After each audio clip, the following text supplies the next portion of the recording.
Good morning, everyone. Time for business on Joy News Desk. Now, being successful at your business and remaining devoted to your religious beliefs can be a tough task sometimes, but Archbishop of the Action Chapel International, Nicholas Duncan Williams, believes it can be done.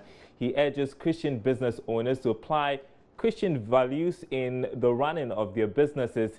He spoke to Joy Business ahead of the Africa Business Leadership and Kingdom Summit underway at the Action Chapel in Accra. The value we put on our salvation and the value we put on our relationship with God and our eternity with God, the life hereafter, we got to have some value. It's all about value system. You got to have some values and cherish those values.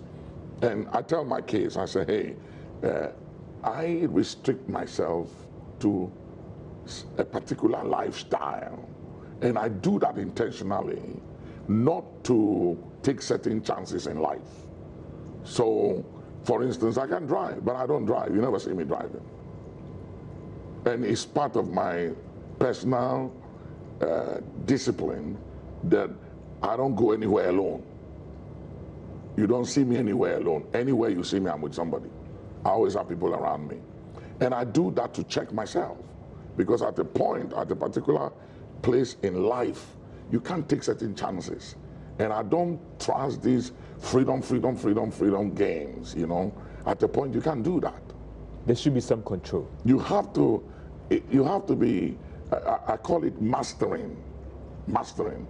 You have to be a master of your emotions, your circumstances. You have to be a master of your passion and your cravings. You have to master yourself, and you got to also know yourself.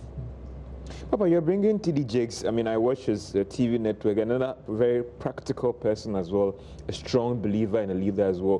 What is TD Jakes bringing on board this Africa Business Kingdom Leadership Summit as headline mode? He's a kingdom leader, but he's also a business leader in America. He owns a lot of businesses. He directs movies. All his books are bestsellers, and he has a lot of investments outside of the ministry. So it's not just a kingdom leader. He's a kingdom leader. He's also in business. I'm also in business. You know, I'm on boards here and outside the country, you know, and there are so many things I do here and there. I don't depend on church money. You know, I learned a long time ago not to depend on church money.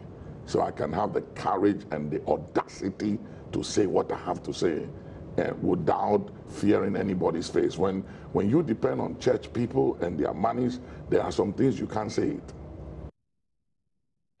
Okay, so President Akufo-Addo is attending that summit this morning. My colleague George Jaffe is there for us, joins me on the line. George, has the president addressed the summit yet? Well, that would happen very, very soon. There's been the choreography, there's been the music interlude. We've had the opening response or opening remarks by the leader of the church, the Archbishop Nicholas Duncan Williams, as well as his wife, that we take her. So they've actually spoken. As we're speaking right now, very, very soon, the president would address the summit, which is looking at more of a Christian leadership. Business leaders are here, and those in the Christian faith are also here. We have the leader speaker, that is the entrepreneur, the businessman, and the preacher. TD Jakes is also here. So very, very soon, we'll have the president actually address the summit, which is ongoing at the Christian Active Faith Ministry on the Springfield Road, that is the headquarters. All right, George, we are following that event keenly, and that'll be it for business.